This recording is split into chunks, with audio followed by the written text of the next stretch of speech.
Hi, my name is Jamie McKendry. Today I'm going to talk to you about how to tie a tie. What you see before you is a classic example of a business attire, the long sleeve collared shirt and a tie. Many businesses, especially professional based companies, still have a culture of business dress that require a suit and a tie, or at the very least a tie. Most job interviews you go on require, or you would at least benefit from wearing a tie to the interview. More and more kids these days have not been exposed to wearing a tie, or at least have benefited from a parent or sibling who ties them for them. I benefited from my father and my brother teaching me how to put on a tie when I was around middle school. I would like to take the time to show you how to tie a tie and some of the easier methods.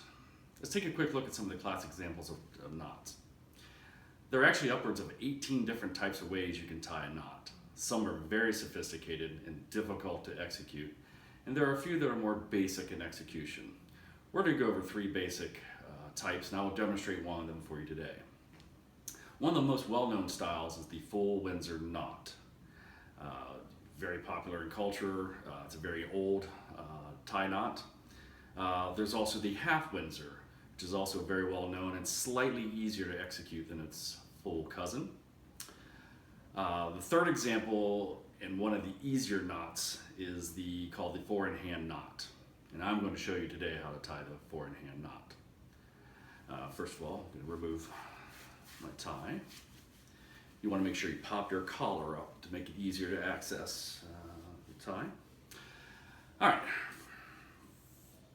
First, you obviously want to make sure you're wearing a collared shirt, because this is necessary to complete the look to be able to pull down the collar flaps when you're done.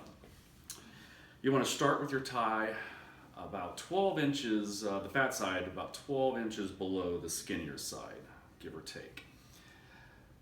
First, you're going to start by crossing the wide end. We're going to call this the wide end, this is the narrow end. Cross the wide end over the narrow end. Next, you're going to turn the wide end back and underneath the narrow end. See on the right, come across here. Next, you're going to pull the fat end back through the neck loop, as such. Slide it all the way out. You can flip it back over. Next, you're going to want to take this fat end here, and the small little loop you've created, you're going to take this and pull it down through the loop, holding the loop. Pull the fat end down through. Okay, next, to finish, you want to remove your finger, hold on to the skinny end, pull the knot you've created up towards your collar. Once you get it up there snugly, you can start to pull the wider end down to tighten the knot. You want to make sure you don't get it too tight, but you want to be snug up there. You can adjust a little bit here. The more you pull down on this fat end, the tighter the knot will get. So now that I've got it fairly tight, we've got a tied tie. Now, to complete this, most ties are going to have a little loop in the back. You want to take this narrow end and loop it through as such. That helps create, when you've got your tie, if you're moving around, the narrow part will not flap out back and forth. To complete, take your collar, fold it down. And it helps to have a mirror to be able to just center the tie and get it, center the knot to get the tie completely. There's tying a tie. Tying a necktie is fairly simple as long as you follow the 8 basic steps that I outlined. Looking the part in business world can instantly add credibility and may just land you that job you've been looking for.